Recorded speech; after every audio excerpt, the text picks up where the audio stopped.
here. You're ready. Welcome to my world.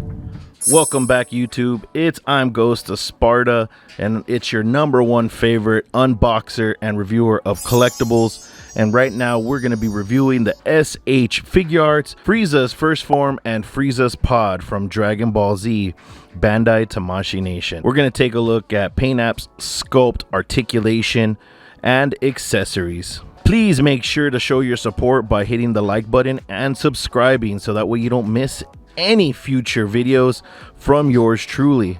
We're going to take a look at the size comparisons with this figure, so make sure you stick around for that. As well, check out my social media spots. Those will be in the links in the description below, so that way you guys can see updates of this channel and you can communicate with me. So with all that being said, let's take a look at this action figure and see what he's all about. I have all the figures here lined up so you can see the size comparisons with how short this Frieza is, and which makes sense. That would make him canon with the figure line, because Frieza's first form is really short, and I like what they did with this figure. He has a very good anatomy, so the body parts and his arms and legs, they all kind of fit with the length of his torso. But back to the size comparisons, we have the SHFiguarts Goku. I feel that that's the right scale for that, you know, when posing these two together. We have the NECA Predator, the Hasbro Gold Ranger, and then the Marvel Legends Deadpool, and then we have the ImagineWorks Goku. So I feel that this works very well with the figure line. So let's get into the actual review. So now we have the first form Frieza in hand, and I'm super excited that they gave us this figure. I wish they would have, you know, for marketing standpoint, and also just for, you know, to be able to sell figures, I wish they would have stuck with the sagas. I think it would have made more sense. You know, when Dragon Ball Z came out, these figures in SHFiguarts, I think it was 2011 or 2013, they gave us Piccolo and Goku. That could have went any other ways. They gave us a Super Saiyan Goku and a Super Saiyan Piccolo, you know, which is great. But then they could have gave us, you know, Kid Gohan. They could have gave us Raditz, Nappa, Vegeta.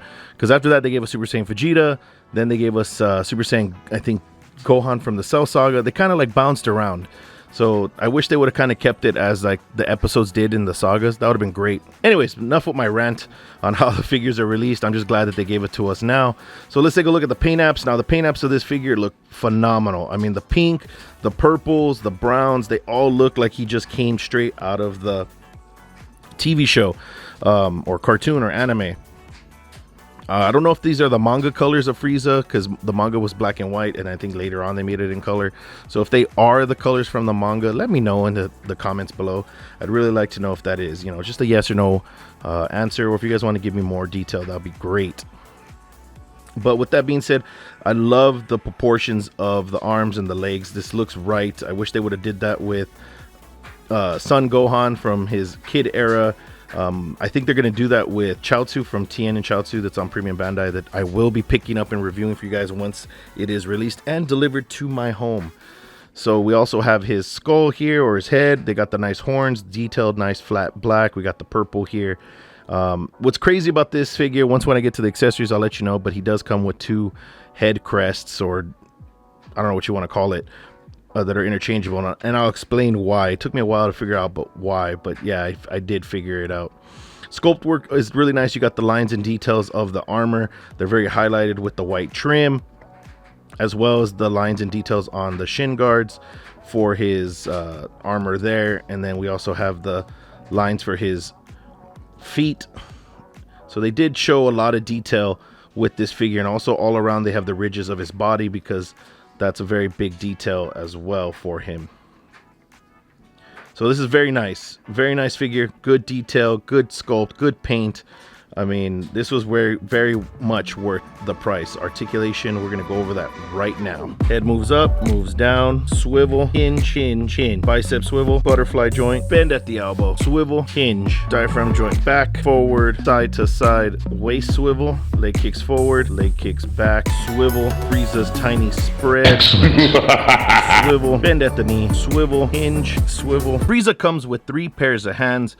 The 2 fisted hands that are on him inside the packaging, and then he has these slightly open palm hands. He has a pointing finger for his right hand, and then he has another pointing finger for his left hand. So that's pretty much all the hands you get with this figure. Frieza, when he was in his first form, really didn't fight. He mostly traveled in his pod. Maybe he walked a couple of steps. A lot of the times his hands were either in fists, slightly open, or he's pointing or doing some gesture with a pointing finger. So that's why I feel that them giving us just these 3 pairs of hands kind of makes sense. Okay, so here's the part I was waiting for to show you with the faceplates. They gave us 2, I guess, head crowns for this figure, because when he's in his neutral face with his eyes just kind of like laying flat, the sculpt of his head, which is his eyebrows, is normal. So that's why he comes with 3 interchangeable faces for this one. But as for this one, he's screaming, his eyebrows are more pointed in. So that's why they gave us 2 different head sculpts for that. So that way we can display him in any way we needed to. I had the joint just come out and get stuck in there instead of being in the actual neck piece. So that way you can interchange that as well. And what's crazy is, just like Bardock with his ear, instead of just giving us a faceplate with one little piece here, they gave it to us on all of them. Now some of the faceplates, yeah, they all come off. This little piece comes off so you could put the scouter on any one of his faces or expressions. Now the scouter plugs in just like Bardock's ear did, and I think that's really neat. They really thought this through, and they figured out a way to make it work. I mean, giving us, instead of having just one ear to interchange, why didn't they just give us an ear on each little faceplate and then just give us one scouter? That would have been perfect. So all of these, you could put the scouter on each one of them, which is really neat. So that way you could have multiple ways of posing and displaying your Frieza with this accessory. And I thought that was really neat, and the technology on that is really good. You know, the engineering to think of that is freaking awesome.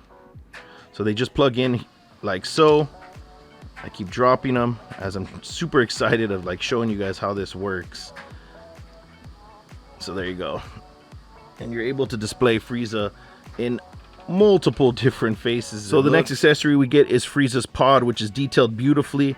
You can see it has this nice little clear stand to show that it's hovering. We have the gold accent there on the little side pieces with the nice little lines to indicate the detail. It is a nice matte black, and I love the detail because they could have just left it like that. And then the inside, we have Frieza sitting in her pod. We can see her tail that gets clipped in there. The tail's articulated.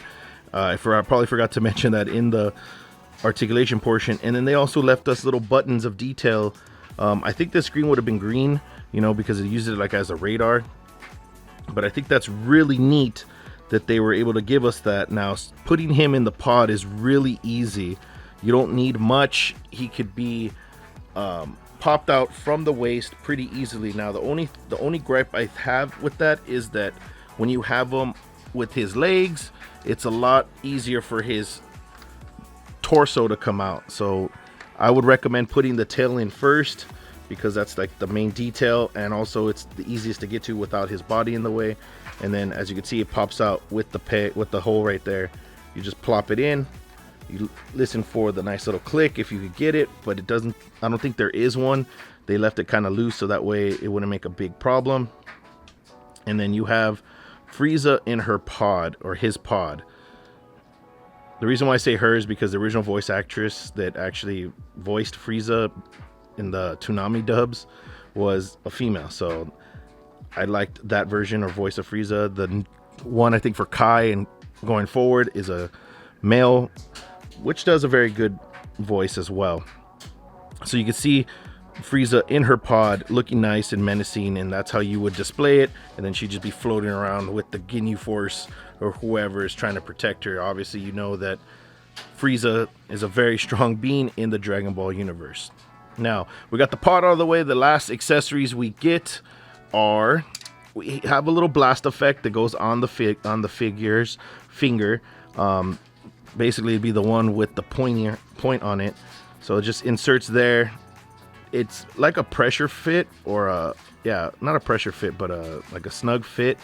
Not even a snug fit.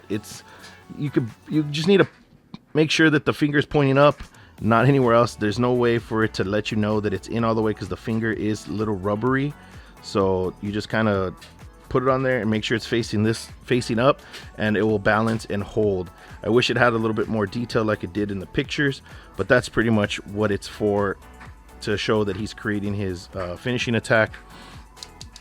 And then just be careful with that piece. That piece is so easy to lose because it's like a little bead and it'll bounce around, and then once you lose it, figure ends up being worthless. And then we have the Namekian Dragon Ball. We have the 5-star Dragon Ball here, and I love how they're creating these. You don't see the seam on there, but you see the stars, and then they magnify just like they do in the show whenever they show them in different scenes, and it looks really nice.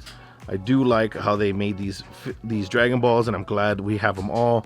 I believe the last one is with Bulma, which is also a premium Bandai order or pre-order that you have to go through. So good luck to everybody trying to get one of those. I'll be reviewing her as well once I pre-order her. So with all that being said, let's go to my final thoughts. All right, so we're here with my final thoughts of this collectible action figure that I unboxed and reviewed for you guys. And I have to say, this figure was long awaited. Now I'm gonna get the gripes out of the way. I'm gonna say my left wrist peg is sealed. There's no way of it moving. I took it out, I took a look at it. There's no way of it having any articulation. So I would really double check yours before trying to move it, because it can break, and you don't want to break a wrist peg, especially for a figure with this price point and all the things you get and how limited they might be because everybody's trying to grab this figure. Double check your left wrist peg. Second gripe I have is when you have him with his legs, the waist joint pops out too easily, which I have no problem with because it makes the figure easy to go back and forth from the pod and to his legs. But I just feel like when you have him posed, you might as well just use a stand to have him floating or something like that when he has his legs, because like I said, the waist joint will pop off really easily. And you know, if he takes a fall or something, it'll pop off, and then you're gonna have to sit there and try to rebalance it and put it in and repose it. Now the amount of faces we get and the 2 head sculpts are great, so that way we can display Frieza in all different types of attitudes. So I thought that was really neat. Also, I think the hands are good enough. I wish maybe they might have added, no, I think that's it. I can't think of a hand that it would have made this figure like more better to be able to display with. If you guys could let me know in the comments, you know, if it could come with a different accessory. What accessory do you wish it would come with? But all in all, paint apps, accessories, the sculpt, everything is there. They really took their time with this figure. I appreciate Tamashii Nations and Bandai for them to do that, and SHFiguarts to get this guy right, sculpted, painted. I can't see anything wrong with this figure. I know you guys probably hear that a lot in my reviews, but I don't see anything wrong that they could have fixed. I mean, like I said, I mentioned a couple of gripes before. That's it. But they really took their time with the detail and getting this figure to be what it is, and I appreciate that a lot. Let me know in the comments below if you guys see something that you might have changed or wanted. I'd like to hear your guys' opinion on that, because maybe it's something I missed. Figure is great. I would recommend picking him up before he gets sold out, because I feel this figure's value will increase once everything is sold out. I wouldn't imagine it going double. I'm pretty sure double its value really soon. I say give it like 4 months, it'll double its value. I really hope that they go with the second form and the third form, and then the 100% form. I really do want those. That would be great. Same thing with Cell. I wish they would give us a first and second form of Cell. I really do want one, you know, so that way we can have the evolution, and you know, we can also display in our favorite battles. I appreciate everybody. Thank you for listening. I hope you enjoyed this review and unboxing, and I'll see everybody on the next review.